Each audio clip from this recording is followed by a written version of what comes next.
Sebelum lanjut ke cerita selanjutnya, yuk subscribe dan like. Absen dulu di kolom komen ya ah. Cahaya lampu gantung kristal di ruang tengah kediaman Baskara dan Arini membiaskan warna keemasan yang cantik. Namun bagi Arini, kilauan itu terasa mencekik. Rumah ini, sebuah bangunan megah bergaya modern minimalis di pinggiran Jakarta, seharusnya menjadi tempat paling aman baginya. Namun, setiap sudut ruangan yang tertata rapi oleh tangan dingin desainer interior itu kini terasa seperti jeruji besi yang dipoles mengkilap. Arini berdiri di dekat jendela besar yang menghadap ke taman belakang. Jemarinya yang ramping menyentuh permukaan kaca yang dingin. Di luar, hujan rintik mulai membasahi dedaunan, menciptakan suara ritmis yang membosankan. Sudah 3 tahun ia mendiami rumah ini sejak menikah dengan Baskara, seorang pengusaha muda yang namanya sering mondar-mandir di kolom bisnis surat kabar nasional. Bagi dunia luar, Arini adalah wanita paling beruntung. Ia memiliki suami tampan, mapan, dan tampak sangat memuja istrinya. Namun, hanya Arini yang tahu bahwa setiap pujian Baskara di depan publik adalah skenario yang telah disusun rapi. Di balik pintu rumah ini, Baskara adalah penguasa absolut. Ia adalah sutradara yang tidak menerima improvisasi sedikit pun dari aktornya. Arini, kenapa melamun? Kopiku sudah dingin. Suara bariton itu memecah keheningan. Arini tersentak. Bahunya sedikit berjingkat. Ia menoleh dan mendapati Baskara sedang duduk di sofa kulit premiumnya, dengan kaki bersilang dan sebuah map hitam tebal di pangkuannya. Pria itu tidak menatapnya. Matanya tetap terpaku pada tumpukan kertas. Namun auranya mendominasi seluruh ruangan. Maaf, Mas. Aku akan buatkan yang baru, jawab Arini pelan. Ia berjalan menuju dapur dengan langkah yang diatur agar tidak menimbulkan suara berisik. Di dapur, sambil menunggu air mendidih, Arini menarik napas panjang. Tangannya sedikit gemetar saat menyendok kopi. Akhir-akhir ini, suasana hati Baskara sangat sulit ditebak. Proyek pembangunan resor di Bali yang sedang dikerjakan suaminya dikabarkan mengalami kendala pendanaan. Arini tahu hal itu bukan dari Baskara, karena Baskara tidak pernah menganggap istrinya cukup cerdas untuk urusan bisnis, melainkan dari percakapan telepon yang tidak sengaja ia dengar. Sejak saat itu, Baskara berubah menjadi lebih agresif. Ia sering pulang larut malam dengan aroma alkohol yang samar, dan tatapannya yang dulu hangat kini seringkali berubah menjadi dingin dan penuh perhitungan. Arini kembali ke ruang tengah sambil membawa cangkir porselen berisi kopi hitam tanpa gula, kesukaan suaminya. Ia meletakkannya dengan hati-hati di meja marmer di depan Baskara. Ini kopinya, Mas. Baskara hanya bergumam tanpa mengalihkan pandangan. Namun, saat Arini hendak berbalik untuk kembali ke kamar, tangan Baskara bergerak cepat mencengkeram pergelangan tangannya. Cengkeraman itu kuat, cukup kuat untuk meninggalkan bekas kemerahan dalam beberapa menit. Duduk di sini, perintah Baskara. Nadanya tenang, namun mengandung tekanan yang tak terbantahkan. Arini menurut. Ia duduk di sisi sofa yang lain, menjaga jarak aman. Baskara kemudian menggeser map hitam tersebut ke arahnya. Di dalamnya, terdapat beberapa lembar dokumen dengan istilah hukum yang rumit. Mata Arini menangkap kata-kata seperti surat kuasa penuh, pengalihan hak milik, dan aset ahli waris. Apa ini, Mas? Tanya Arini, meski hatinya sudah berfirasat buruk. Hanya beberapa dokumen formalitas untuk menjamin pinjaman bank bagi proyek Bali, jawab Baskara santai sambil menyeruput kopinya. Ada beberapa tanah atas namamu, peninggalan almarhum ayahmu, yang perlu dijadikan jaminan tambahan. Tanda tangani di bagian yang sudah diberi tanda silang. Darah Arini seolah membeku. Tanah peninggalan ayahnya di pinggiran kota adalah satu-satunya harta yang tersisa, satu-satunya kenangan fisik dari orang tuanya yang telah tiada.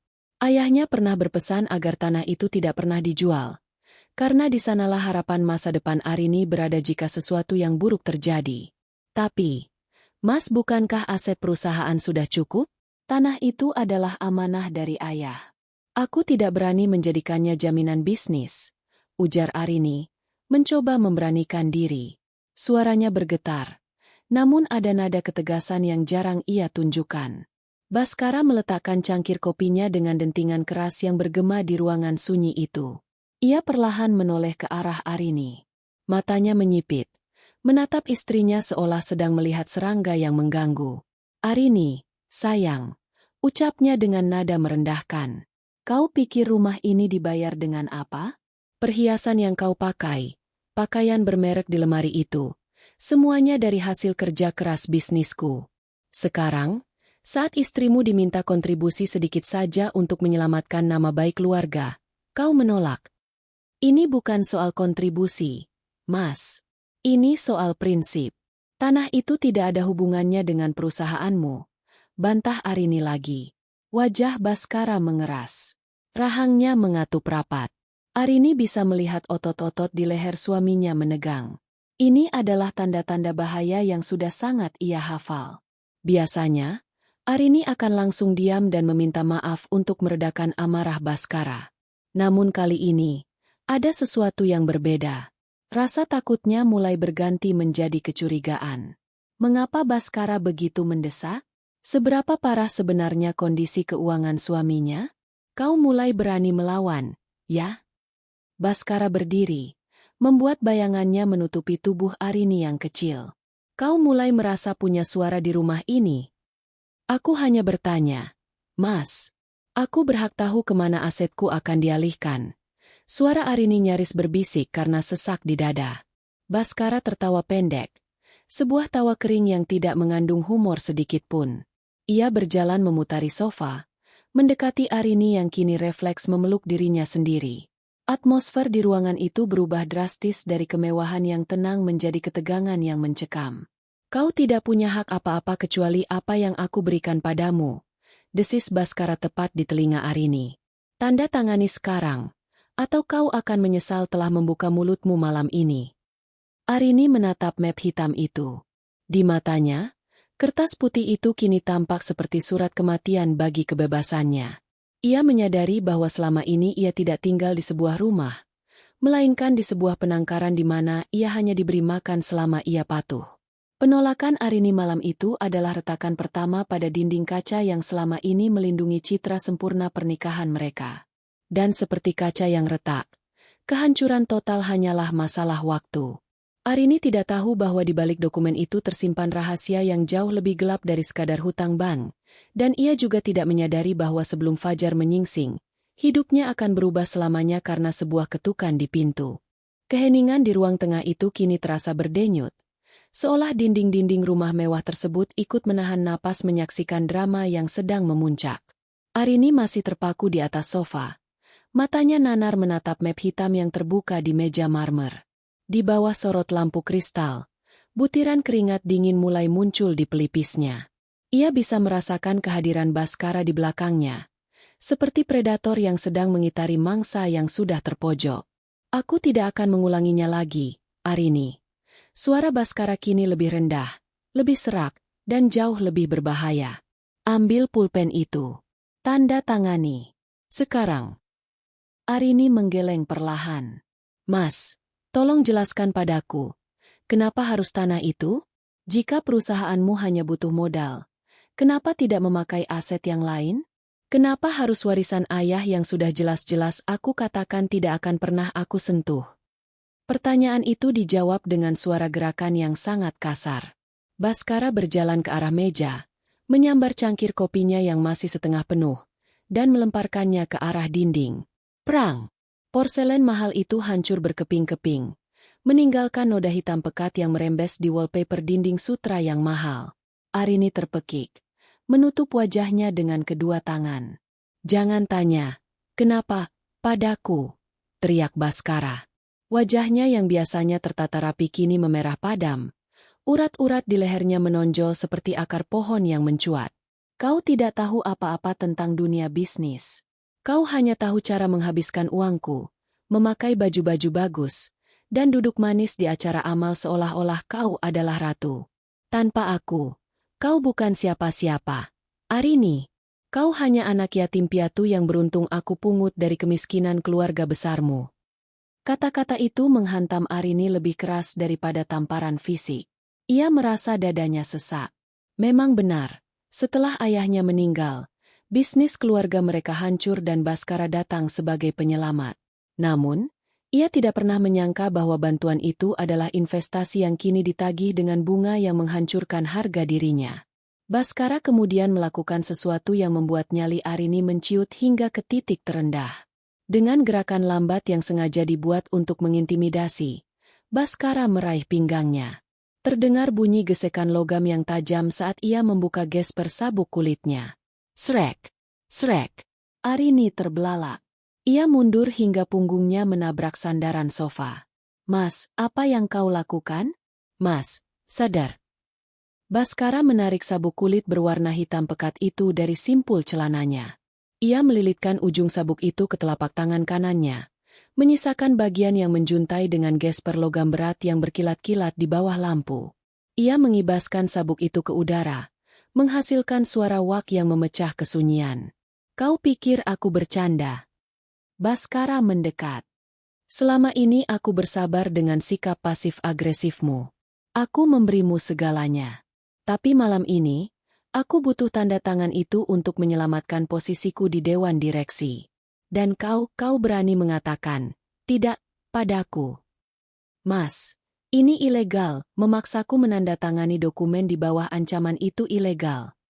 Arini mencoba menggunakan logika, meski suaranya bergetar hebat. Ilegal. Baskara tertawa histeris. Ia menjambak rambut Arini, memaksa kepala istrinya mendongak sehingga mata mereka bertemu. Arini bisa mencium aroma alkohol yang kuat dan kemarahan yang sudah di luar kendali. Di dalam rumah ini, aku adalah hukum. Tidak ada polisi yang akan datang ke sini. Tidak ada tetangga yang akan mendengar tangisanmu. Dinding rumah ini kedap suara. Kau lupa? Baskara melepaskan jambakannya dan melemparkan pulpen ke dada Arini. Tanda tangani. Arini mengambil pulpen itu dengan tangan gemetar. Namun bukannya menandatangani, ia justru melempar pulpen itu ke lantai. Keberanian yang entah datang dari mana, mungkin sisa-sisa harga diri yang ditinggalkan ayahnya, tiba-tiba membuncah. Tidak, Baskara, aku tidak akan menandatanganinya. Kau bisa memukulku, kau bisa membunuhku, tapi kau tidak akan mendapatkan tanah itu. Itu adalah satu-satunya hal yang tidak bisa kau beli dengan uangmu. Mata Baskara membelalak. Ia benar-benar kehilangan akal sehatnya. Ia mengangkat tangannya tinggi-tinggi. Sabuk kulit itu melayang di udara, siap untuk mendarat di kulit Arini.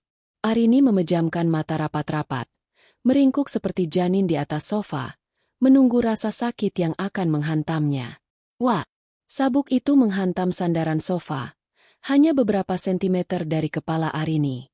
Suaranya seperti ledakan di telinga Arini. Cepat tanda tangani ini, bentak Baskara lagi. Suaranya menggelegar hingga ke langit-langit rumah. Atau cambukan berikutnya tidak akan meleset. Arini, aku bersumpah akan merobek kulit cantikmu itu sampai kau memohon untuk menandatanganinya. Arini menangis sesenggukan. Kenapa kau jadi seperti ini, Mas?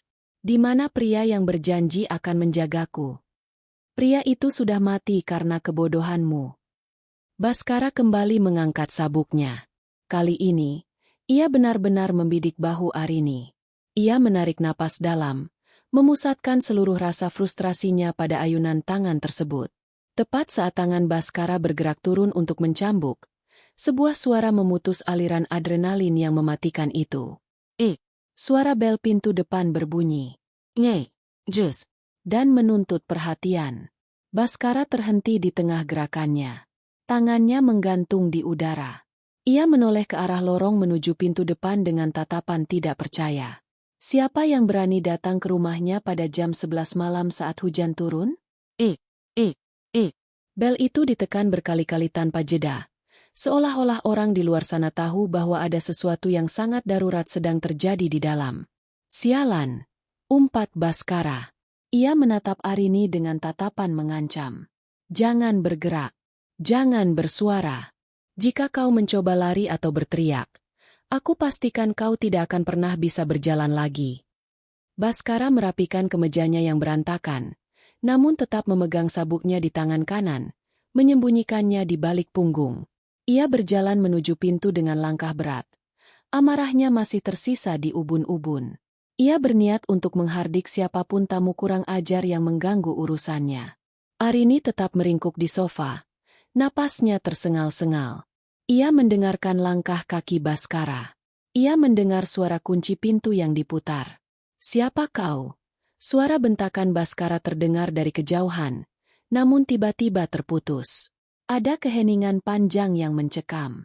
Lebih sunyi daripada sebelumnya.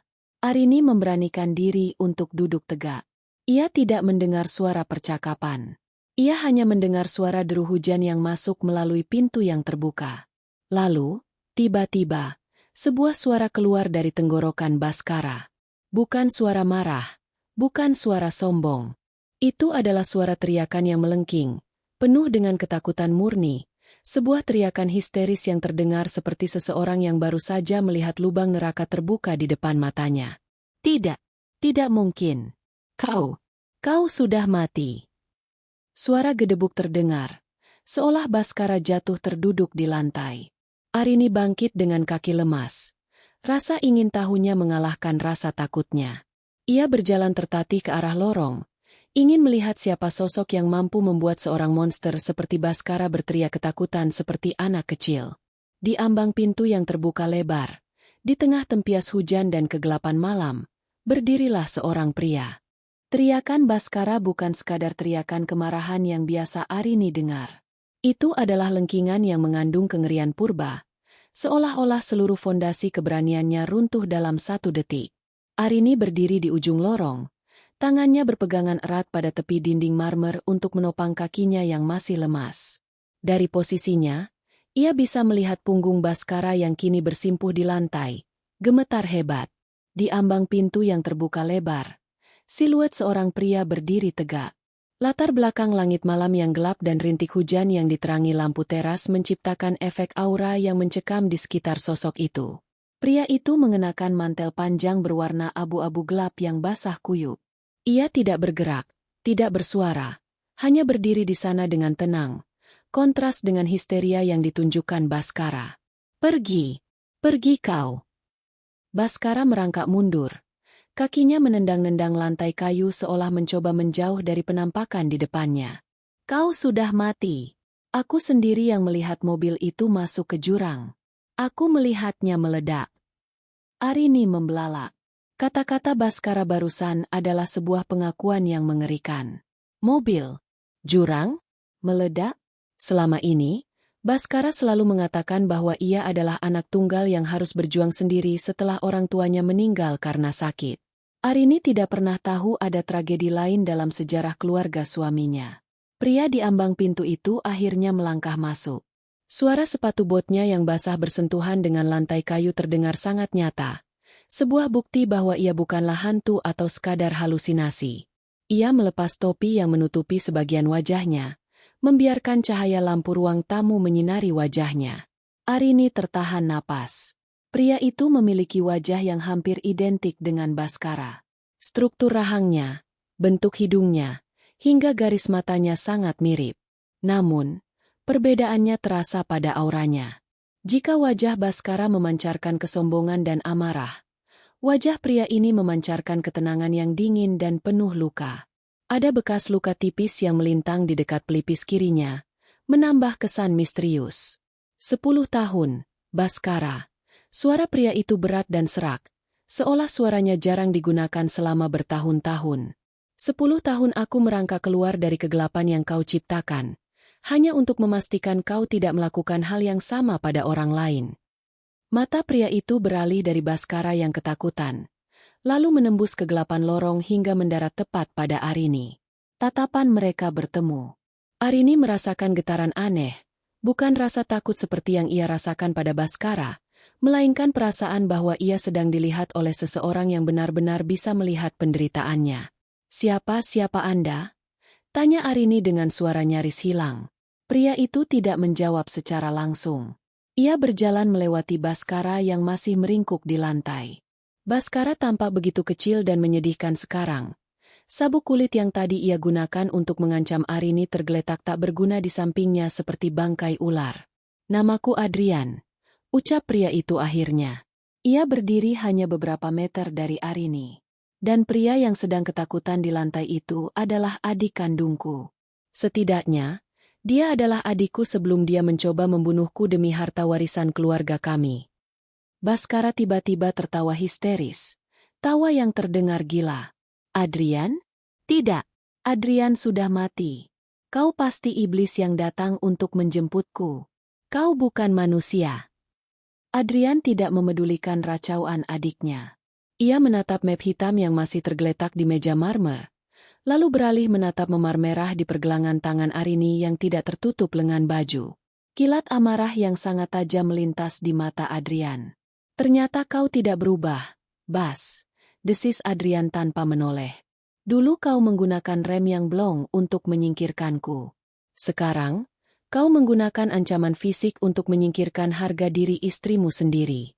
Kau masih saja seorang pengecut yang hanya bisa menang jika lawanmu tidak berdaya. Adrian kemudian mendekati meja dan mengambil dokumen yang tadi dipaksakan Baskara kepada Arini. Ia membacanya sekilas, lalu meremas kertas-kertas mahal itu hingga lecek di dalam genggamannya. Surat kuasa penuh untuk aset Arini. Adrian mendengus sinis. Kau sudah benar-benar terjepit, ya? Hutang judimu di Singapura sudah sampai ke titik di mana kau harus merampok istrimu sendiri. Arini terkesiap. Hutang judi? Jadi itu alasan sebenarnya di balik desakan Baskara. Bukan proyek Bali, bukan masalah bisnis yang sah, melainkan kecanduan gelap yang selama ini disembunyikan dengan rapi di balik setelan jas mewahnya. Baskara mencoba bangkit. Tangannya meraba-raba mencari pegangan pada kursi. Keluar dari rumahku. Kau tidak punya hak di sini. Kau dianggap mati secara hukum. Aku adalah pemilik sah semua ini. Adrian berbalik perlahan. Langkahnya tenang namun setiap injakannya seolah membawa beban otoritas yang besar. Ia mendekati Baskara hingga wajah mereka hanya berjarak beberapa inci.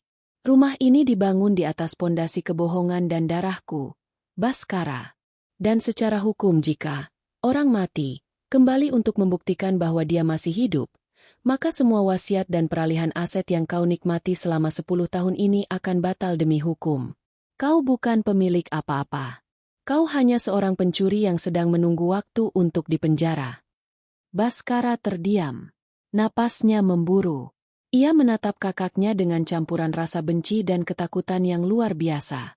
Sementara itu, Arini berdiri terpaku, menyadari bahwa kehadirannya di rumah ini hanyalah bagian dari permainan besar yang jauh lebih berbahaya dari yang ia bayangkan. Hujan di luar semakin deras. Namun di dalam rumah, badai yang sesungguhnya baru saja dimulai. Adrian menoleh kembali ke arah Arini. Nyonya Arini, ucapnya dengan nada yang lebih lembut namun tetap formal. Saya minta maaf karena masuk tanpa izin dengan cara seperti ini. Tapi saya rasa, keberadaan saya di sini adalah satu-satunya hal yang bisa mencegah sabuk itu mendarat di tubuh Anda malam ini. Arini hanya bisa mengangguk pelan. Ia tidak tahu apakah Adrian adalah malaikat penyelamat atau monster lain yang lebih cerdik. Namun satu hal yang pasti, dominasi Baskara atas dirinya baru saja hancur berkeping-keping oleh satu ketukan pintu. Kehadiran Adrian di tengah ruang tamu itu mengubah gravitasi di dalam rumah. Jika sebelumnya atmosfer terasa panas oleh amarah Baskara, kini ruangan itu terasa beku oleh ketenangan Adrian. Baskara masih terduduk di lantai, napasnya tersengal-sengal seperti orang yang baru saja lolos dari maut. Namun matanya tetap tidak bisa lepas dari sosok pria yang seharusnya sudah menjadi tulang belulang di dasar jurang itu. Ini tidak mungkin, gumam Baskara lagi. Suaranya parau. Aku melihat mobil itu terbakar. Aku melihat berita di koran tentang jenazah yang tidak bisa dikenali. Adrian tersenyum tipis, sebuah senyuman tanpa kehangatan. Itulah kesalahanmu, Bas. Kau terlalu cepat berasumsi. Kau terlalu percaya pada apa yang ingin kau lihat. Jenazah itu bukan aku. Itu adalah pencuri mobil yang membajak kendaraanku beberapa kilometer sebelum kecelakaan itu terjadi.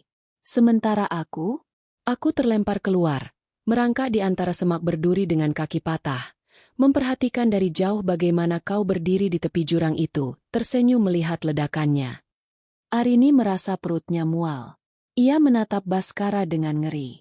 Pria yang ia nikahi ternyata bukan sekadar pria temperamental, melainkan seorang pembunuh, atau setidaknya, seseorang yang mencoba membunuh saudara kandungnya sendiri. Arini, jangan dengarkan dia. Baskara tiba-tiba berteriak, mencoba mengumpulkan sisa-sisa otoritasnya. Ia berdiri dengan kaki yang masih gemetar. Tangannya memegang sandaran sofa agar tidak jatuh. Dia penipu. Dia pasti operasi plastik atau semacamnya untuk mirip dengan Adrian agar bisa memeras kita. Adrian sudah mati. Adrian mengabaikan tuduhan itu. Ia berjalan perlahan mengelilingi ruangan, menyentuh vas bunga porselen, membelai bingkai foto pernikahan Baskara dan Arini yang terpajang besar di dinding. Rumah yang bagus. Bas. Sangat kontras dengan gubuk tua di pinggiran perbatasan tempat aku menghabiskan 3 tahun pertama masa pemulihanku. Kau membangun semua ini dengan uang asuransi jiwaku dan warisan ayah yang seharusnya kita bagi 2, bukan? Keluar. Baskara menunjuk ke arah pintu. Keluar sebelum aku panggil polisi. Panggil saja, tantang Adrian tenang. Ia merogoh saku mantelnya yang basah dan mengeluarkan sebuah dompet kulit tua yang sudah usang namun masih utuh. Dari dalamnya, ia mengeluarkan sebuah kartu identitas dan meletakkannya di atas meja, tepat di samping map hitam yang lecek. Polisi akan sangat tertarik melakukan tes DNA. Dan mereka juga akan sangat tertarik mendengar ceritaku tentang bagaimana rem mobil itu sengaja dirusak sebelum aku melakukan perjalanan malam itu. Wajah Baskara berubah dari merah menjadi pucat pasi. Ancaman itu telak. Ia tahu jika Adrian benar-benar hidup secara hukum, maka seluruh kekayaannya akan disita atau setidaknya dibekukan. Ia akan jatuh miskin dalam semalam, ditambah bayang-bayang penjara yang menanti. Adrian kini beralih menatap Arini sepenuhnya. Ia mendekat 1 langkah, membuat Arini secara refleks mundur. Namun Adrian segera berhenti untuk menunjukkan bahwa ia tidak berniat menyakiti. Nyonya Arini. Suara Adrian terdengar jauh lebih manusiawi sekarang. Saya sudah memperhatikan rumah ini selama beberapa minggu terakhir dari kejauhan. Saya melihat bagaimana adikku memperlakukanmu. Saya minta maaf karena harus muncul di saat yang traumatis ini, tapi saya tidak bisa membiarkan dia menggunakan warisan ayahmu untuk menutupi hutang-hutang kotornya. Bagaimana Anda tahu tentang tanah ayahku? Tanya Arini ragu. Karena aku tahu segalanya tentang bisnis Baskara, jawab Adrian. Selama 10 tahun ini, aku tidak hanya bersembunyi. Aku mengamati. Aku mengikuti setiap langkah bisnisnya dari balik bayangan. Aku tahu dia sedang diambang kebangkrutan karena judi di kasino bawah tanah. Dan aku tahu dia mencoba memanipulasimu agar menyerahkan satu-satunya aset yang bisa menyelamatkan lehernya dari para lintah darat. Arini menoleh ke arah Baskara. Suaminya itu kini tampak seperti pengecut yang tertangkap basah. Tidak ada lagi gertakan. Tidak ada lagi sabuk yang diayunkan. Hanya ada seorang pria yang hancur karena masa lalunya kembali menagih janji. Kenapa baru sekarang? Tanya Arini lagi. Air matanya mulai mengalir. Kenapa Anda membiarkan aku menderita bersamanya selama 3 tahun jika Anda tahu dia orang jahat? Adrian terdiam sejenak. Ada gumpalan penyesalan yang melintas di matanya yang dingin. Karena aku butuh waktu untuk mengumpulkan bukti yang cukup kuat untuk menghancurkannya secara total, bukan hanya mengusirnya. Namun malam ini, saat aku melihat dari balik jendela dia melepas sabuknya, aku tahu waktuku untuk menunggu sudah habis. Aku tidak akan membiarkan ada lagi orang yang hancur di tangannya. Baskara tiba-tiba tertawa liar. Tawa yang terdengar sangat tidak stabil. Oh, jadi kau pahlawannya sekarang? Kakak teladan yang datang menyelamatkan wanita cantik. Ia menatap Arini dengan kebencian murni. Kau pikir dia lebih baik dariku? Arini? Dia kembali hanya untuk mengambil hartanya. Dia tidak peduli padamu. Mungkin benar aku menginginkan apa yang menjadi hakku, sahut Adrian tajam. Tapi aku tidak perlu menyiksa seorang wanita untuk mendapatkannya. Adrian kemudian mengambil sabuk milik Baskara yang tergeletak di lantai. Ia melipatnya dengan rapi, lalu meletakkannya kembali ke tangan Baskara yang masih gemetar. Simpan ini, Bas. Kau akan membutuhkannya di penjara nanti. Mungkin untuk menggantung dirimu sendiri jika kau sudah tidak punya sisa harga diri. Adrian kemudian berbalik ke arah Arini dan mengulurkan tangannya. Bukan tangan yang menuntut seperti Baskara, melainkan tangan yang menawarkan pilihan. Nyonya Arini, malam ini belum berakhir. Baskara tidak akan tinggal diam, dan orang-orang yang dia hutangi akan segera datang ke sini mencari uang mereka. Anda tidak aman di sini. Ikutlah denganku. Atau tetaplah di sini dan biarkan dia menghancurkanmu sepenuhnya. Arini menatap tangan Adrian, lalu menatap suaminya yang kini mulai merangkak menuju meja, mencoba meraih kembali dokumen-dokumen itu seolah-olah kertas itu adalah nyawanya. Di titik ini, Arini menyadari bahwa pria yang ia cintai selama ini hanyalah sebuah fata morgana yang kejam. Aku akan ikut, ucap Arini dengan suara mantap, meski hatinya masih diliputi keraguan besar tentang siapa sebenarnya Adrian. Hujan deras di luar seolah berusaha menghapus dosa dinas yang baru saja terjadi di dalam rumah itu. Arini melangkah keluar melewati ambang pintu, meninggalkan kemewahan yang kini terasa seperti tumpukan sampah. Di belakangnya, ia masih bisa mendengar suara Baskara yang meraung, sebuah perpaduan antara kemarahan dan ketakutan yang menjijikan. Arini, jangan pergi. Kau istriku. Kau tidak bisa pergi dengan mayat hidup itu. Teriak Baskara dari ruang tengah.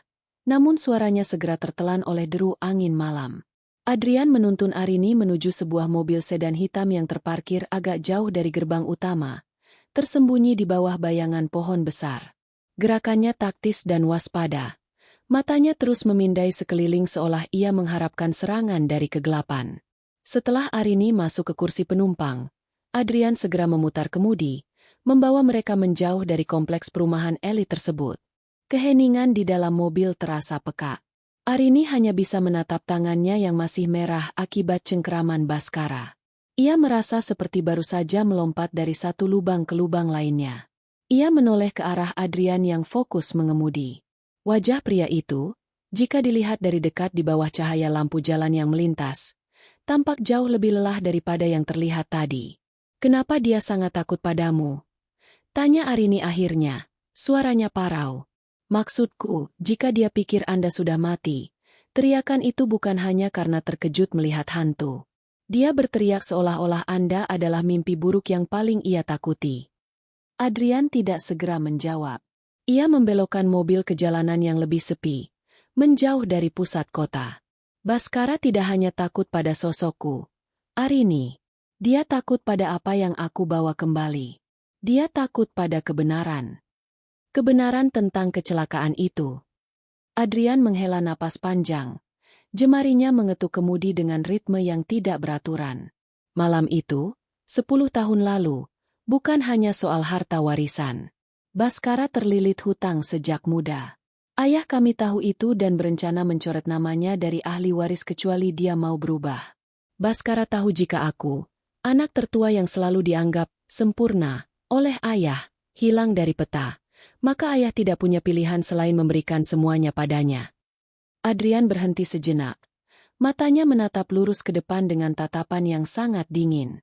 Dia merusak rem mobilku. Tapi yang tidak dia ketahui adalah, malam itu aku sedang membawa dokumen asli surat wasiat ayah yang baru. Dia pikir dengan melenyapkanku. Dia melenyapkan segalanya. Dia tidak tahu bahwa aku berhasil menyelamatkan dokumen itu sebelum mobil meledak. Arini terkesiap. Jadi, selama 10 tahun ini, Anda memegang wasiat asli itu? Kenapa tidak melapor ke polisi? Karena Baskara sudah menyuap banyak orang saat itu, sahut Adrian pahit. Dia menggunakan uang asuransi jiwaku untuk membungkam penyelidik. Jika aku muncul saat itu tanpa kekuatan, dia akan dengan mudah melenyapkanku untuk kedua kalinya di rumah sakit atau di kantor polisi. Aku harus menghilang. Aku harus membangun kekuatanku sendiri, mencari tahu siapa saja sekutunya, dan menunggu sampai dia berada di titik terlemahnya. Dan titik terlemahnya adalah sekarang, tanya Arini. Benar. Saat dia mulai mengincar asetmu. Itu adalah tanda bahwa dia sudah benar-benar putus asa. Mobil itu akhirnya berhenti di depan sebuah bangunan apartemen tua yang tampak kusam namun memiliki sistem keamanan yang sangat ketat di gerbangnya. Adrian membawa Arini menuju sebuah unit di lantai atas.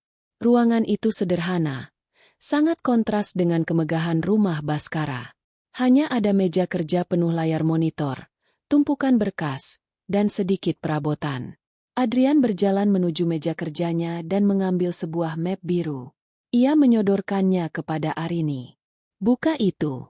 "Itulah alasan sebenarnya kenapa dia berteriak histeris saat melihatku," kata Adrian. Arini membuka map itu dengan tangan gemetar. Di dalamnya terdapat foto-foto Baskara yang sedang bertemu dengan pria-pria asing di sebuah ruangan gelap. Ruang judi bawah tanah yang disebutkan Adrian tadi. Namun, yang lebih mengejutkan adalah lembaran laporan keuangan perusahaan Baskara yang telah diaudit secara rahasia. Dia melakukan pencucian uang. Arini membaca laporan itu dengan tidak percaya. Aset-aset atas namaku, dia tidak hanya menjadikannya jaminan bank. Dia menggunakannya untuk menampung dana ilegal. Tepat. Adrian mengangguk. Itulah rahasia besar yang dia jaga dengan nyawanya. Jika kau menandatangani surat kuasa tadi, namamu akan terseret dalam sindikat pencucian uang internasional. Saat polisi menggerebek bisnisnya, dan itu akan segera terjadi, kau adalah orang pertama yang akan masuk penjara, sementara dia punya cukup uang untuk melarikan diri ke luar negeri. Lutut Arini terasa lemas. Ia terduduk di kursi kayu yang keras. Jadi, suaminya tidak hanya ingin hartanya. Baskara ingin menjadikannya tumbal. Baskara ingin membuangnya ke penjara untuk menyelamatkan kulitnya sendiri. Teriakan histeris Baskara saat melihat Adrian bukan hanya karena ketakutan melihat hantu, tapi karena ia sadar bahwa satu-satunya orang yang mengetahui seluk-beluk kejahatan finansialnya kini telah kembali untuk membuka tabir tersebut. "Kenapa Anda memberitahuku semua ini sekarang?" Arini menatap Adrian dengan curiga. "Apakah Anda menginginkan tanah ayahku juga sebagai imbalan telah menyelamatkanku?" Adrian berhenti di depan jendela, menatap lampu-lampu kota yang buram karena hujan. Ia berbalik dan menatap Arini dengan tatapan yang sulit diartikan. Ada kesedihan, namun juga ada ketegasan. "Aku tidak butuh tanahmu, Arini. Aku punya cukup aset di luar negeri untuk hidup 7 turunan. Aku kembali hanya untuk satu hal, keadilan. Aku ingin melihat Baskara kehilangan segalanya, persis seperti yang dia lakukan padaku 10 tahun lalu." Adrian mendekat, meletakkan tangannya di atas meja, tepat di depan Arini. "Tapi aku butuh bantuanmu. Baskara belum tahu bahwa aku memegang bukti pencucian uang ini. Dia pikir aku hanya ingin menuntut warisan. Jika kau bersedia menjadi saksi kunci dan memberikan akses ke rekening-rekening yang dia buka atas namamu, kita bisa menjatuhkannya tanpa memberinya kesempatan untuk lari." Arini terdiam.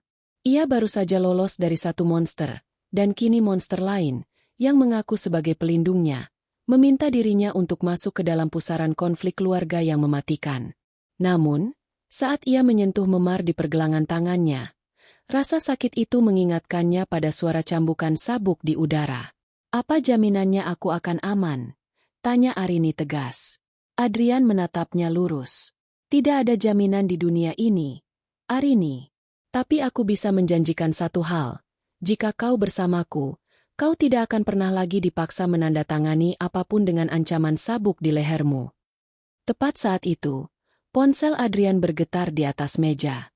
Ia melihat layarnya, lalu raut wajahnya berubah menjadi sangat serius. "Baskara baru saja menelepon orang-orangnya," gumam Adrian. "Dia tidak lagi ketakutan. Dia sedang marah besar. Dia memerintahkan mereka untuk mencarimu ke seluruh kota. Dia tahu jika dia tidak bisa menemukanmu dalam 24 jam ke depan, tamatlah riwayatnya." Arini merasa jantungnya berdegup kencang. Permainan kucing dan tikus baru saja dimulai. Ia bukan lagi sekadar istri yang teraniaya. Ia kini adalah pemegang kunci kehancuran seorang kriminal. "Jadi, apa keputusanmu, Arini?" Adrian mengulurkan sebuah pulpen ke arahnya. Kali ini bukan untuk menandatangani surat kuasa yang merugikan, melainkan sebuah pernyataan perlindungan saksi. "Maukah kau berhenti menjadi mangsa dan mulai menjadi pemburu?" Arini menatap pulpen itu, lalu menatap wajah Adrian yang tenang namun berbahaya. Ia teringat kembali pada teriakan histeris suaminya di pintu tadi. Itu adalah suara kekalahan. Dan Arini ingin memastikan suara itu menjadi akhir dari cerita pernikahannya. Ia mengambil pulpen itu dengan mantap. Katakan apa yang harus kulakukan. Apartemen tua itu terasa seperti benteng di tengah badai. Meskipun di luar hujan mulai mereda, ketegangan di dalam ruangan justru semakin memadat. Arini duduk di depan meja kerja Adrian yang dipenuhi layar monitor yang menampilkan grafik saham, data enkripsi, dan rekaman CCTV dari berbagai sudut yang tidak ia kenali. Ia baru saja menandatangani dokumen pernyataan saksi, sebuah tindakan yang secara resmi memutus ikatannya dengan Baskara dan menjadikannya sekutu bagi pria yang baru ia temui beberapa jam lalu. Kita tidak bisa menetap di sini terlalu lama, ucap Adrian sambil jemarinya menari lincah di atas papan ketik. Baskara memang pengecut, tapi dia punya uang untuk menyewa orang-orang yang bisa melacak sinyal ponsel atau nomor plat kendaraan. Dia akan menyisir semua properti yang sekiranya berhubungan denganku. Arini memperhatikan profil samping Adrian. Ada kesamaan fisik yang luar biasa dengan suaminya. Namun cara Adrian bergerak sangat berbeda. Baskara selalu ingin terlihat dominan dengan gerakan yang kasar dan suara keras. Sementara Adrian bergerak dengan efisiensi yang sunyi, seolah setiap gerakannya telah diperhitungkan untuk bertahan hidup. Kenapa Anda begitu yakin dia akan mengejarku? Tanya Arini. Bukannya dia seharusnya lebih takut padamu yang bangkit dari kubur? Adrian berhenti mengetik dan menoleh. Karena kau adalah barang bukti berjalan, Arini. Di mata Baskara, kau bukan manusia. Kau adalah brankas yang menyimpan kunci keselamatannya. Selama kau berada di bawah kendaliku, dia tahu bahwa aset dan rahasia pencucian uangnya berada dalam bahaya besar. Dia lebih baik menghancurkan brankas itu daripada membiarkan isinya jatuh ke tangan hukum. Arini bergidik. Kata, menghancurkan. Dari mulut Adrian terdengar sangat harafiah. Ia menyentuh lehernya, membayangkan jika tadi bel pintu tidak berbunyi, mungkin sabuk itu sudah merobek kulitnya. Lalu, apa rencana kita? Tanya Arini lagi. Adrian memutar salah satu monitor ke arah Arini. Di sana terlihat sebuah gedung perkantoran tua di kawasan industri yang tampak terbengkalai. Ini adalah kantor lama ayahku. Di bawahnya ada ruang arsip yang tidak pernah tersentuh sejak aku menghilang. Aku menyimpan cadangan data transaksi 10 tahun lalu di sana. Jika kita bisa mencocokkan data itu dengan rekening atas namamu saat ini, kita punya bukti kuat bahwa Baskara telah melakukan penggelapan dana secara sistematis sejak hari pertama aku meninggal. Tapi itu tempat pertama yang akan dia awasi, bukan? Arini mencoba berpikir logis. Adrian tersenyum. Kali ini senyumnya mengandung apresiasi. Benar. Itu sebabnya kita akan melakukan aliansi dalam diam. Aku akan memancing perhatian anak buahnya ke arah yang salah. Sementara kau harus melakukan sesuatu yang sangat berani. Apa itu? Kembali ke rumah itu. Tapi hanya secara virtual. Adrian menyodorkan sebuah perangkat kecil berbentuk USB. Baskara memiliki laptop pribadi di ruang kerjanya yang tidak pernah terhubung ke internet publik. Di sana tersimpan daftar kontak lintah darat dan nomor rekening luar negeri yang tidak bisa aku retas dari sini. Aku butuh kau masuk ke sistemnya menggunakan alat ini. Arini merasakan jantungnya mencelos. Kembali? Kau ingin aku berurusan lagi dengan monster itu? Tidak secara fisik. Adrian menenangkan. Aku telah menyadap sistem keamanan rumah kalian saat aku masuk tadi. Aku bisa melihat posisi Baskara melalui sensor gerak di ponselnya. Kau akan masuk saat dia sedang berada di luar untuk mencarimu. Aku akan memandu setiap langkahmu lewat AirPitch. Malam itu, mereka mulai menyusun strategi. Adrian mengajari Arini cara menggunakan perangkat peretas tersebut. Di sela-sela instruksinya, terjadi momen-momen sunyi di mana mereka saling mengamati. Arini menyadari bahwa Adrian juga membawa luka yang dalam. Setiap kali Adrian menyebut nama ayah mereka, ada nada getir yang tertahan. Apakah Anda tidak lelah? Tanya Arini pelan di tengah keheningan. 10 tahun hidup dalam bayang-bayang, hanya untuk membalas dendam. Adrian terdiam sejenak. Matanya menatap layar yang redup. Ini bukan hanya tentang dendam, Arini. Ini tentang mengambil kembali identitas yang dicuri. Saat Baskara mencoba membunuhku, dia tidak hanya mengambil hartaku, dia mengambil namaku, masa depanku, dan hakku untuk ada di dunia ini. Aku lelah, ya, tapi rasa lelahku kalah oleh rasa haus akan kebenaran. Adrian kemudian menyerahkan sebuah ponsel baru kepada Arini. Gunakan ini. Ini sudah dienkripsi. Jangan pernah menyalakan ponsel lamamu. Tiba-tiba, salah satu monitor berbunyi bip dengan nada tinggi. Adrian segera memeriksa datanya. Wajahnya mengeras. Dia sudah bergerak, desis Adrian. Baskara baru saja menghubungi seorang pembersih. Dia tahu dia tidak bisa menemukanmu sendiri. Jadi dia menyewa orang profesional untuk melacak keberadaan kita. Kita harus pergi sekarang. Adrian segera mengemasi laptopnya ke dalam tas ransel taktis. Ia mematikan semua lampu di apartemen, menyisakan ruangan dalam kegelapan yang hanya diterangi cahaya kota dari balik jendela. Tetap di belakangku, perintah Adrian dengan nada rendah. Dan apapun yang terjadi, jangan lepaskan tanganku sampai kita sampai di mobil. Saat mereka melangkah keluar menuju lorong apartemen yang remang-remang, Arini merasakan sebuah transformasi di dalam dirinya. Rasa takut yang tadinya melumpuhkan kini perlahan berubah menjadi kewaspadaan yang tajam. Ia menatap punggung Adrian yang kokoh di depannya, menyadari bahwa meskipun ia belum sepenuhnya mempercayai pria ini, Adrian adalah satu-satunya jembatan menuju kebebasan yang ia dambakan. Di ujung lorong, mereka melihat sekelebat bayangan di dekat tangga darurat. Adrian berhenti mendadak. Tangannya memberi isyarat agar Arini diam. Seseorang sedang menunggu mereka di bawah.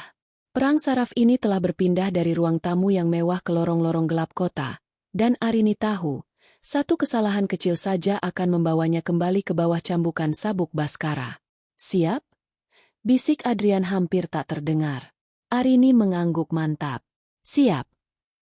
Malam telah bergeser menuju dini hari yang buta. Udara di dalam mobil cadangan yang disiapkan Adrian terasa pengap oleh kecemasan. Mereka kini berada di sebuah tempat parkir gelap yang menghadap langsung ke arah kediaman mewah Arini dan Baskara dari kejauhan. Dari sini, rumah itu tampak seperti sebuah monumen kesunyian. Namun Arini tahu di dalamnya ada api yang sedang berkobar dalam diri suaminya. Adrian menyerahkan sebuah AirPods kecil berwarna kulit kepada Arini. Pasang ini. Aku sudah meretas frekuensi radio Satpam Kompleks. Baskara baru saja pergi bersama dua orang pria berjaket kulit. Kemungkinan besar para penagih hutang atau orang suruhannya. Rumah itu kosong sekarang, kecuali satu penjaga di pos depan. Tangan Arini gemetar saat menyentuh alat itu. Bagaimana jika dia kembali lebih cepat? Aku akan mengawasinya lewat GPS ponselnya. Jika dia mendekat dalam radius 1 kilometer, aku akan memberimu peringatan. Kau punya waktu maksimal 10 menit di dalam ruang kerjanya. Suara Adrian terdengar tenang namun tegas, memberikan Arini sedikit sisa keberanian. Arini turun dari mobil. Ia menyelinap melalui gerbang samping yang kuncinya telah dimanipulasi oleh Adrian sebelumnya. Melangkah kembali ke rumah ini terasa seperti berjalan masuk ke perut monster yang baru saja memuntahkannya. Aroma parfum ruangan yang biasanya ia sukai kini terasa seperti bau busuk pengkhianatan. Ia menaiki tangga dengan langkah sepelan mungkin. Setiap derit lantai kayu membuatnya berjengit. Ketika ia sampai di depan pintu ruang kerja Baskara, ia menarik napas panjang. Pintu itu biasanya terkunci rapat, dan Arini dilarang keras memasukinya. Namun kini, dengan alat pembuka kunci elektronik yang diberikan Adrian, pintu itu terbuka dengan bunyi klik yang halus. Ruangan itu dingin. Arini segera menuju meja jati besar milik Baskara. Di sana, laptop hitam yang menjadi sasaran utama terletak diam. Ia memasukkan USB peretas ke slot samping dan menyalakannya. Layar monitor menyala, membiaskan cahaya biru ke wajah Arini yang pucat. Aku sudah masuk, Adrian. Bisik Arini pada mic kecil di kerah bajunya. Bagus. Cari folder tersembunyi dengan label Project B10. Itu adalah kode untuk aset-aset yang dia cuci atas namamu. Suara Adrian terdengar di telinganya. Sambil menunggu proses penyalinan data yang berjalan lambat, Arini tidak sengaja melihat laci meja yang sedikit terbuka. Di dalamnya, Ia melihat sesuatu yang membuatnya terpaku. Sebuah bingkai foto kecil yang terbalik. Ia membaliknya dan menemukan foto masa kecil Baskara dan Adrian. Mereka tampak bahagia, merangkul satu sama lain di depan sebuah rumah tua. Di belakang foto itu terdapat tulisan tangan yang gemetar. "Maafkan aku, Kak, tapi aku harus bertahan hidup." Sebuah kilatan pemahaman menghantam Arini. Kejahatan Baskara bukan hanya soal keserakahan, tapi juga soal rasa rendah diri yang kronis terhadap kakaknya yang dianggap sempurna. Baskara menghancurkan Adrian karena ia merasa tidak akan pernah bisa melampauinya. Dan kini, ia memperlakukan Arini dengan cara yang sama, menindasnya agar ia merasa memiliki kuasa. "Arini, fokus. Data hampir selesai." Suara Adrian memecah lamunannya. "Sedikit lagi. 80%. Jawab Arini." Tiba-tiba, suara alarm kecil berbunyi di earpiece-nya. "Arini, keluar sekarang." Baskara memutar balik mobilnya. Dia sadar ada yang tidak beres dengan koneksi CCTV rumah yang aku ganggu. Dia melaju sangat kencang. Dia akan sampai dalam 3 menit. Jantung Arini serasa berhenti berdetak. Tapi datanya belum selesai. Masih 90%. "Jangan ambil risiko. Tinggalkan saja." Perintah Adrian dengan nada mendesak. "Tidak. Sedikit lagi." Arini bersikeras. Ia tidak ingin pelariannya sia-sia. Ia melihat bar kemajuan di layar. 95, 97, 99. Complete. Arini segera mencabut USB itu dan mematikan laptop. Ia berlari menuju pintu. Namun tepat saat ia sampai di bordes tangga, lampu depan mobil Baskara menyapu dinding ruang tamu dari luar. Suara decitan ban di atas kerikil terdengar sangat nyaring. Arini panik. Ia tidak mungkin keluar lewat pintu depan atau samping. Ia berlari menuju balkon di lantai 2 yang menghadap ke arah taman belakang. Dengan tangan gemetar, ia memanjat pagar balkon dan turun melalui tiang penyangga tanaman merambat. Persis seperti yang diinstruksikan Adrian dalam skenario terburuk. Saat kakinya menyentuh rumput, ia mendengar pintu depan rumah terbanting terbuka. "Arini, aku tahu kau di sini." Suara Baskara menggelegar, penuh dengan kemarahan yang tidak stabil. Suara langkah kakinya yang berat menaiki tangga terdengar sangat cepat. Arini berlari menembus kegelapan taman belakang, melompati pagar rendah, dan terus berlari menuju jalan setapak di mana Adrian sudah menunggu dengan pintu mobil terbuka. Arini melompat masuk tepat saat Adrian menginjak gas dalam-dalam. Di kaca spion, Arini melihat sosok Baskara berdiri di balkon lantai 2, menatap mobil mereka yang menjauh. Meskipun jaraknya jauh, Arini bisa merasakan tatapan kebencian itu. Baskara tidak berteriak kali ini.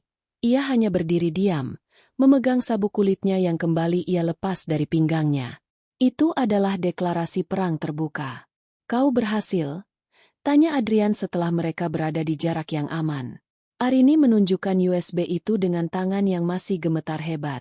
"Ya, tapi aku menemukan sesuatu. Sebuah foto. Dia sepertinya membencimu sekaligus merindukanmu, Adrian." "Itu aneh." Adrian terdiam sejenak. Rahangnya mengeras. Baskara selalu pandai memanipulasi emosi, bahkan emosinya sendiri. Jangan biarkan rasa iba mengaburkan logikamu. Dia baru saja menyewa orang untuk melacak posisi kita secara real-time lewat sinyal radio yang tadi aku gunakan. Apa maksudmu? Dia membiarkanmu masuk rumah tadi, Arini. Suara Adrian berubah menjadi sangat gelap. Dia tahu aku akan mengirimmu. Dia membiarkan data itu dicuri agar dia bisa melacak kemana data itu dibawa. Dia menggunakanmu sebagai pelacak untuk menemukanku. Arini terbelalak. Jadi, kita masuk ke dalam jebakannya. Tidak sepenuhnya. Adrian memutar mobil menuju kawasan pelabuhan yang sepi. Dia pikir dia sedang berburu tikus. Padahal aku sedang menuntunnya masuk ke dalam kandang singa. Perang psikologis ini baru saja dimulai. Arini, dia akan mencoba menghancurkan mentalmu sebelum dia menyentuh fisikmu. Benar saja, ponsel baru yang diberikan Adrian tiba-tiba berdering. Nomornya tidak dikenal. Adrian memberi isyarat agar Arini mengangkatnya dan menyalakan loudspeaker. Halo, sayang. Suara Baskara terdengar sangat tenang, sangat lembut, namun sangat mengerikan. Kau pikir kakakku itu pahlawan? Tanyakan padanya. Apa yang terjadi pada istri pertamanya sebelum dia menghilang 10 tahun lalu? Tanyakan padanya kenapa tidak ada catatan tentang wanita itu dimanapun. Arini menoleh ke arah Adrian. Wajah Adrian seketika berubah menjadi sangat pucat. Lebih pucat daripada saat ia muncul di ambang pintu tadi. Jangan dengarkan dia, desis Adrian. Namun suaranya kali ini bergetar. Baskara tertawa di seberang telepon. Kami berdua adalah monster yang sama. Arini. Hanya saja, dia memakai topeng yang lebih bagus. Sampai jumpa sebentar lagi. Telepon terputus. Arini menatap Adrian dengan pandangan baru. Pandangan yang penuh keraguan. Di dalam mobil yang melaju kencang itu, ia menyadari bahwa ia terjebak di antara dua pria yang memiliki rahasia yang bisa menghancurkannya. Ia harus memilih siapa yang lebih berbahaya. Suami yang mengancamnya dengan sabuk, atau penyelamat yang mungkin memiliki masa lalu yang lebih berdarah. Mobil sedan itu melaju membelah kawasan pelabuhan yang sunyi, di mana lampu-lampu merkuri kuning memantul di atas genangan air hujan yang berminyak. Di dalam kabin, keheningan yang tercipta bukan lagi keheningan aliansi, melainkan keheningan yang penuh dengan kecurigaan. Kata-kata Baskara di telepon tadi menggantung di udara seperti racun yang mulai menyebar ke dalam aliran darah Arini. Tanyakan padanya, apa yang terjadi pada istri pertamanya? Arini mencengkeram USB di tangannya erat-erat. Namun matanya tak lepas dari profil samping Adrian. Pria itu tampak kaku. Jemarinya mencengkeram kemudi hingga buku-bukunya memutih. Rahangnya mengatup rapat. Dan ada kilat kegelisahan yang coba ia sembunyikan di balik tatapan matanya yang tajam. Siapa wanita yang dia maksud? Adrian? Tanya Arini. Suaranya kecil, namun tegas di tengah suara deru mesin mobil. Adrian tidak menjawab. Ia justru menambah kecepatan, melewati jajaran kontainer raksasa yang tampak seperti monster besi dalam kegelapan. Adrian, jawab aku. Seru Arini lebih keras. Aku baru saja mempertaruhkan nyawaku masuk ke rumah itu untukmu. Aku hampir tertangkap oleh suami yang ingin mencambukku. Aku berhak tahu dengan siapa aku sekarang berada di dalam mobil ini. Adrian mendadak menginjak rem. Mobil itu berhenti dengan sentakan keras di sebuah dermaga buntu yang sepi. Ia mematikan mesin, membuat suasana seketika menjadi sunyi senyap. Kecuali suara ombak yang menghantam tiang-tiang dermaga di bawah mereka. Adrian menghela napas panjang, lalu menyandarkan kepalanya di sandaran kursi. Namanya Maya, ucapnya dengan nada yang sangat rendah, hampir seperti bisikan. Dia adalah segalanya bagiku. 10 tahun lalu, saat kecelakaan itu terjadi, Maya ada di dalam mobil bersamaku. Arini terkesiap. Jadi, dia meninggal dalam kecelakaan itu. Adrian menoleh, dan untuk pertama kalinya, Arini melihat kerapuhan yang murni di mata pria itu. Baskara tahu Maya sedang hamil. Dia tahu jika dia melenyapkanku, dia juga melenyapkan garis keturunan utama keluarga kami. Tapi saat mobil itu terjun ke jurang, Maya tidak meninggal seketika. Dia terjebak. Aku mencoba menariknya keluar. Arini. Aku bersumpah demi nyawaku. Aku mencoba. Suara Adrian pecah. Ia memukul kemudi dengan frustrasi. Tapi api itu menjalar terlalu cepat. Aku hanya bisa melihatnya terbakar bersama mobil itu sebelum aku sendiri pingsan karena luka-lukaku. Alasan kenapa tidak ada catatan tentangnya adalah karena Baskara menghapus identitas Maya dari manifest keberangkatan kita malam itu. Dia membuat Maya seolah-olah tidak pernah ada, agar dia tidak dituduh melakukan pembunuhan ganda. Arini merasakan air mata mengalir di pipinya. Rasa takutnya terhadap Adrian perlahan memudar, berganti dengan rasa empati yang menyakitkan. Namun, sisi waspadanya belum sepenuhnya padam. Kenapa Baskara bilang kau adalah monster yang sama? Apa yang dia maksud dengan topeng yang lebih bagus? Adrian tersenyum pahit. Karena untuk mengalahkan monster, terkadang kau harus menjadi lebih mengerikan darinya. Selama 10 tahun di luar negeri, aku tidak hanya bekerja. Aku membangun jaringan dengan orang-orang yang tidak tersentuh hukum. Aku melakukan hal-hal yang tidak akan pernah kau bayangkan untuk bisa sampai di titik ini. Baskara ingin kau percaya bahwa aku menyelamatkanmu karena aku orang baik. Padahal kenyataannya, aku membutuhkanmu karena kau adalah bidak terakhir dalam papan caturku untuk menghancurkan Baskara sepenuhnya. Bidak. Arini merasa harga dirinya kembali tersenggol. Jadi benar kata Baskara? Kau hanya memanfaatkanku. Aku jujur padamu, Arini. Itu perbedaannya dengannya, sahut Adrian tajam. Dia memanfaatkanku dan ingin membunuhmu. Aku membutuhkanmu, tapi aku akan memastikan kau mendapatkan kebebasanmu dan harta ayahmu kembali sebagai imbalannya. Aku tidak akan pernah menyakitimu, karena melihatmu tersakiti hanya akan mengingatkanku pada kegagalanku melindungi Maya. Arini menatap USB di tangannya. Ia menyadari sebuah kenyataan pahit. Dokumen pencucian uang yang ia ambil dari laptop Baskara bukan hanya bukti kejahatan finansial. Di dalam data tersebut, terselip sebuah subfolder yang baru saja ia sadari namanya. Legacy Disposal. Adrian, lihat ini. Arini menyalakan tablet kecil yang ada di dashboard mobil dan memasukkan USB-nya. Mereka berdua menatap layar itu.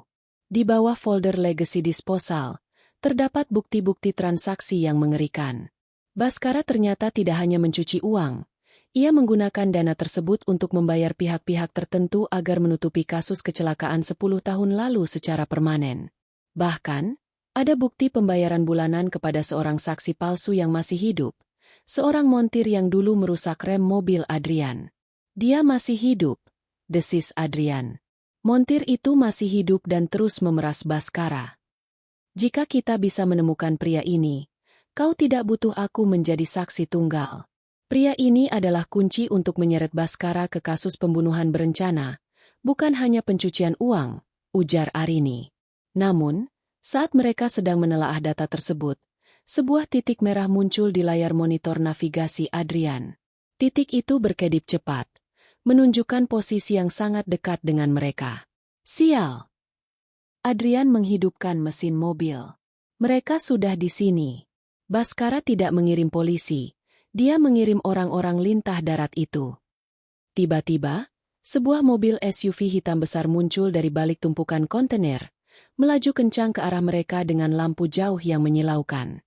Adrian memutar kemudi dengan kasar, melakukan manuver J-turn untuk menghindar. Suara tembakan terdengar. Dor! Dor!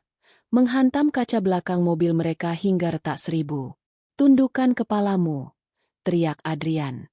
Arini meringkuk di bawah dashboard. Jantungnya berdegup kencang hingga telinganya berdenging. Ia merasa terjebak dalam film aksi yang nyata.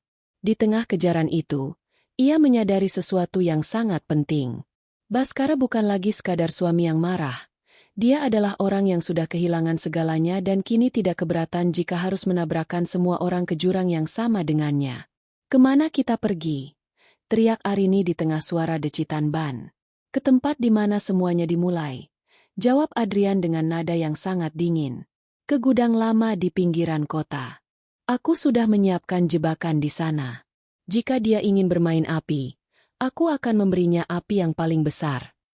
Arini menatap wajah Adrian yang kini kembali tertutup, topeng, dinginnya.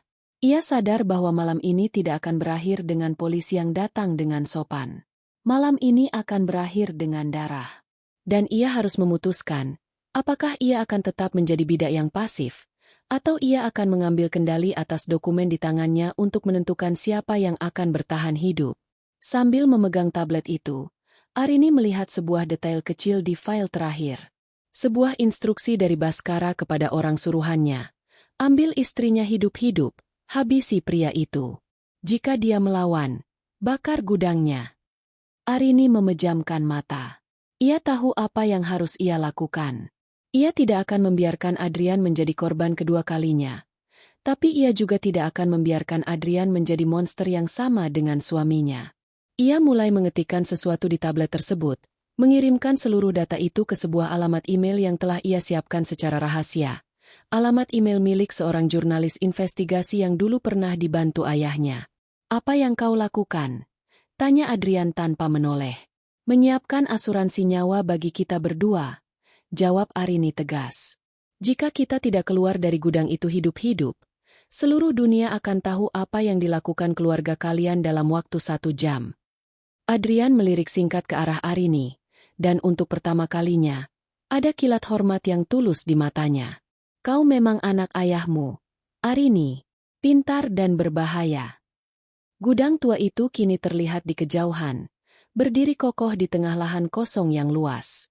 Di belakang mereka, lampu-lampu SUV pengejar semakin mendekat. Pertarungan akhir antara sang kakak yang bangkit dari kematian dan sang adik yang membusuk dalam keserakahan sudah di depan mata. Gudang tua itu berdiri seperti raksasa beton yang sekarat di pinggiran kota yang terisolasi. Atap sengnya yang berkarat mengerang tertiup angin kencang, menciptakan suara logam beradu yang menambah suasana mencekam. Adrian mematikan lampu mobil beberapa ratus meter sebelum mencapai gerbang, membiarkan kendaraan mereka meluncur dalam kegelapan hingga berhenti di balik tumpukan kayu palet yang membusuk. "Turun, sekarang," bisik Adrian. Ia menyerahkan sebuah senter kecil dan sebuah pisau lipat kepada Arini. "Gunakan ini hanya jika benar-benar terdesak. Ingat, Arini, tetap di belakang tumpukan mesin di sisi timur. Jangan keluar sampai aku memberimu kode." Arini mengangguk, meski paru-parunya terasa menyempit. Ia bisa melihat lampu-lampu SUV pengejar menyapu area tersebut dari kejauhan.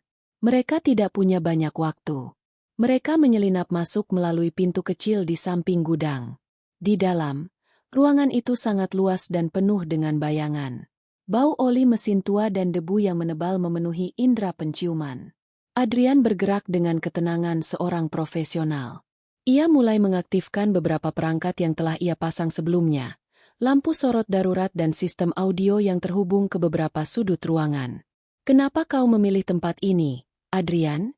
tanya Arini sambil bersembunyi di balik mesin bubut raksasa.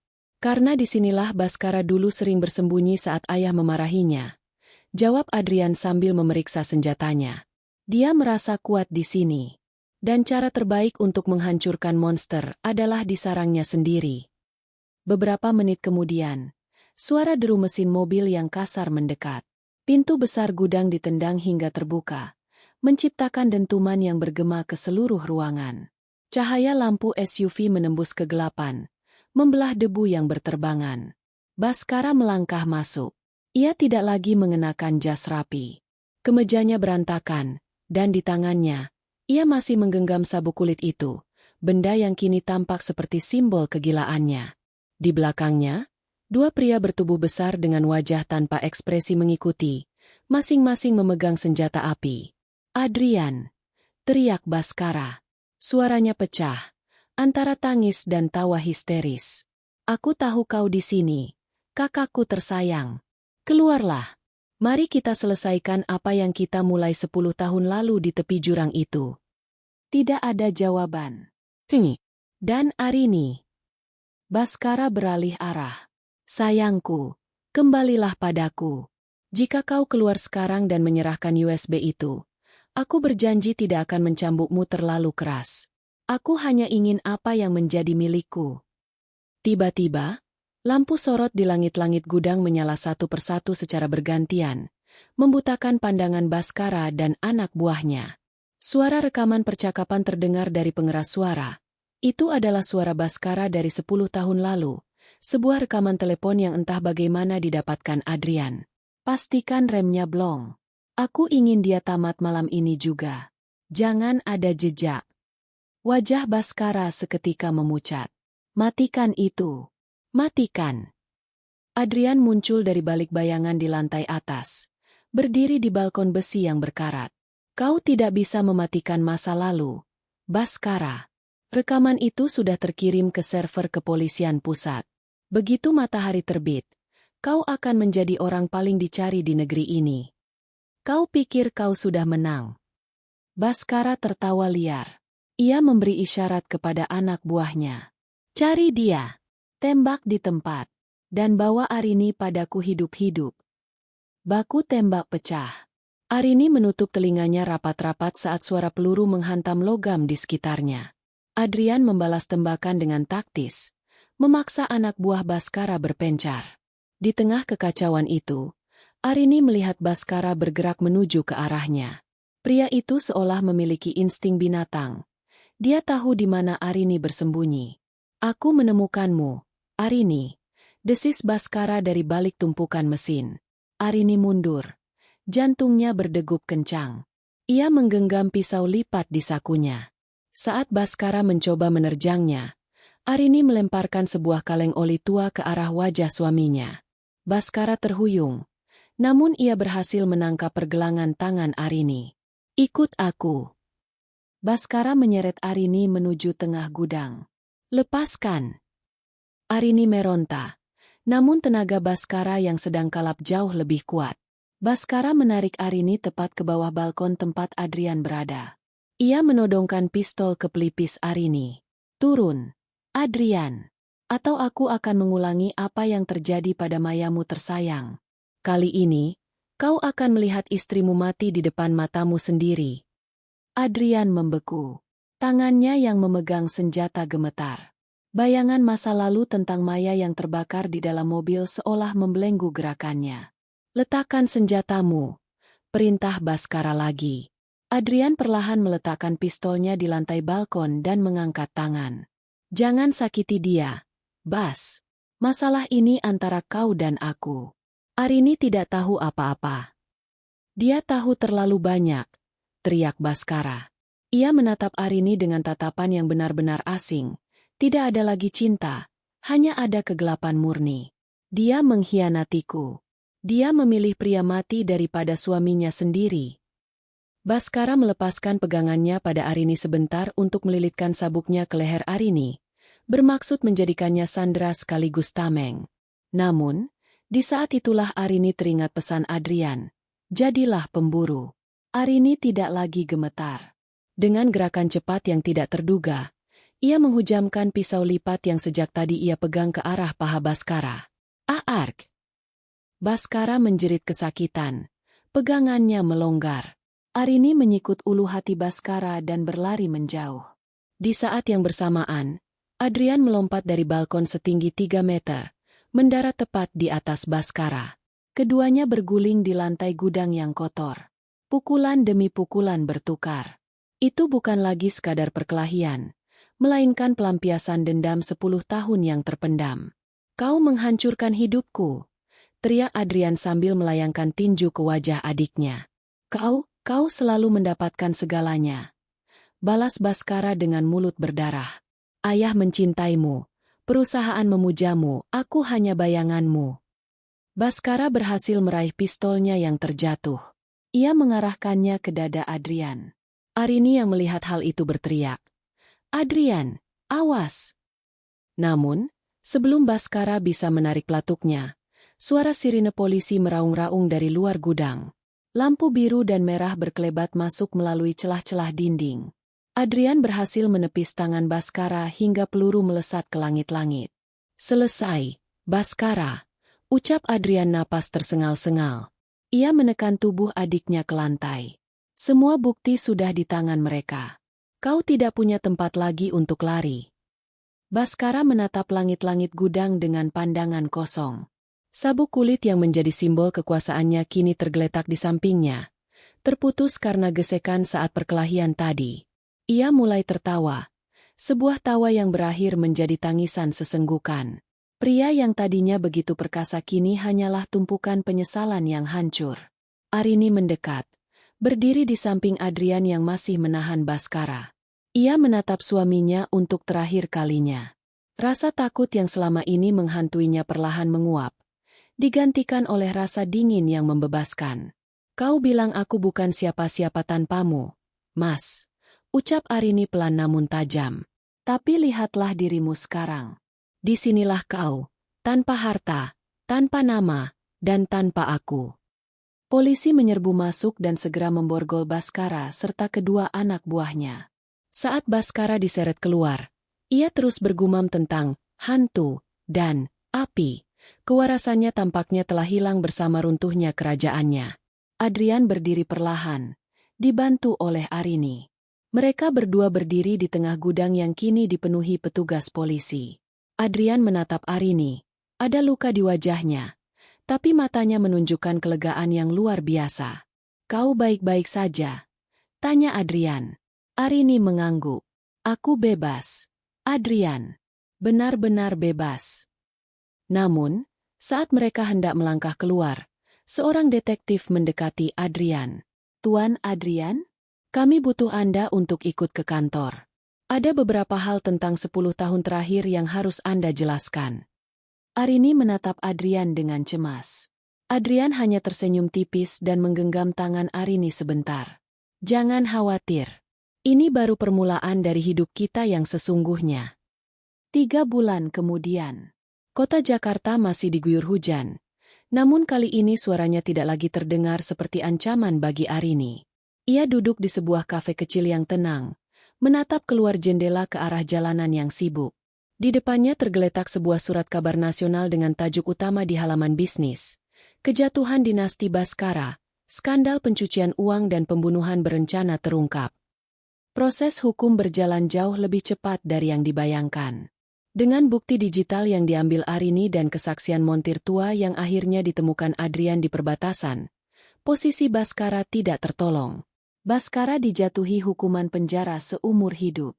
Kabar terakhir yang didengar Arini, suaminya itu mengalami gangguan jiwa berat di dalam sel. Ia sering berteriak ketakutan setiap kali melihat bayangan pintu yang terbuka, seolah-olah Adrian akan selalu muncul dari sana untuk menagih dosanya. Sudah lama menunggu. Suara berat itu membuyarkan lamunan Arini. Ia mendongak dan tersenyum melihat Adrian yang berdiri di sana. Pria itu tampak jauh lebih segar. Ia mengenakan kemeja biru kasual, tanpa mantel panjang misterius yang dulu ia pakai saat pertama kali muncul di rumah Arini. Bekas luka di pelipisnya masih ada, namun tatapan matanya kini lebih jernih, seolah beban 10 tahun telah diangkat dari pundaknya. "Tidak terlalu lama," jawab Arini. Adrian duduk di hadapannya. "Aku baru saja selesai dari kantor pengacara. Semua aset milik keluargaku sudah dikembalikan secara sah ke bawah namaku. Dan yang lebih penting, tanah warisan ayahmu sudah bersih dari segala tuntutan hukum. Surat-suratnya sudah diperbarui atas namamu sepenuhnya." Arini menarik napas lega. "Terima kasih, Adrian. Aku tidak tahu bagaimana harus membalas semua ini." "Kau sudah melakukannya, Arini," sahut Adrian tulus. "Jika kau tidak berani mengambil USB itu malam itu, aku mungkin hanya akan berakhir sebagai pria yang membalas dendam dengan cara ilegal. Kau memberiku jalan untuk melakukannya lewat hukum. Kau menyelamatkanku dari menjadi monster yang sama dengan Baskara." Mereka terdiam sejenak, menikmati kopi mereka masing-masing. Arini menyentuh pergelangan tangannya. Memar itu sudah lama hilang, namun ingatan tentang rasa sakit itu tetap ada sebagai pengingat. Bukan pengingat akan kelemahan, melainkan pengingat bahwa ia pernah berjuang dan menang. "Lalu, apa rencanamu sekarang?" tanya Adrian. Arini tersenyum tipis. "Aku akan kembali ke tanah peninggalan ayah. Aku berencana membangun sebuah pusat rehabilitasi dan rumah aman bagi perempuan yang mengalami kekerasan dalam rumah tangga. Aku ingin tempat itu menjadi bukti bahwa tidak ada sangkar emas yang tidak bisa dihancurkan, dan tidak ada suara yang terlalu lemah untuk didengar." Adrian menatapnya dengan kekaguman yang tak tertutup. "Itu rencana yang luar biasa. Jika kau butuh investor atau bantuan manajemen, kau tahu di mana harus mencariku." "Aku akan mencatatnya," canda Arini. Sebelum mereka berpisah, Arini menanyakan satu hal yang selama ini mengganjal di hatinya. "Adrian, tentang Maya, apakah kau sudah bisa merelakannya?" Adrian menatap cangkir kopinya, lalu mengangguk perlahan. "Minggu lalu, aku pergi ke tempat kecelakaan itu. Aku membangun sebuah monumen kecil di sana. Aku sudah meminta maaf padanya karena butuh waktu lama untuk menegakkan keadilan. Sekarang, aku merasa dia sudah tenang. Dan aku merasa akhirnya aku diizinkan untuk hidup kembali di masa sekarang, bukan di masa lalu." Adrian mengulurkan sebuah amplop kecil kepada Arini. "Ini untukmu." Arini membukanya. Di dalamnya terdapat kunci lama, kunci rumah masa kecil mereka yang sempat Arini lihat di foto. "Aku membelinya kembali," kata Adrian. "Tapi aku tidak ingin tinggal di sana sendirian. Tempat itu punya terlalu banyak kenangan pahit. Aku ingin kau yang memegang kuncinya. Jadikan itu bagian dari yayasanmu. Atau apapun yang kau mau. Anggap saja itu hadiah atas keberanianmu menolak cambukan sabuk malam itu. Arini menerima kunci itu dengan mata berkaca-kaca. Kunci itu terasa berat, melambangkan tanggung jawab sekaligus harapan baru. Sore itu, mereka berjalan keluar dari kafe bersama. Di depan pintu, Arini berhenti sejenak. Ia melihat ke langit yang mulai cerah setelah hujan. Ia teringat kembali malam yang mencekam itu. Suara bentakan Baskara, kilat gesper sabuk di udara, dan suara bel pintu yang mengubah segalanya. Dulu, ia mengira bel pintu itu adalah awal dari kehancuran total hidupnya. Namun ternyata, bel itu adalah bunyi lonceng kebangkitannya. Ia masuk ke dalam mobilnya sendiri, mobil yang ia beli dengan hasil usahanya sendiri, dan mulai mengemudi menjauh dari bayang-bayang masa lalunya. Di kaca spion, ia melihat Adrian melambaikan tangan sebelum pria itu masuk ke kendaraannya sendiri. Mereka adalah dua orang yang pernah dihancurkan oleh pria yang sama, namun kini mereka berdiri tegak sebagai pemenang. Arini melajukan mobilnya menuju tanah ayahnya di pinggiran kota. Ia tidak lagi menoleh ke belakang. Baginya, suamiku, kini hanyalah sebuah kata dalam bab lama yang sudah ia tutup rapat.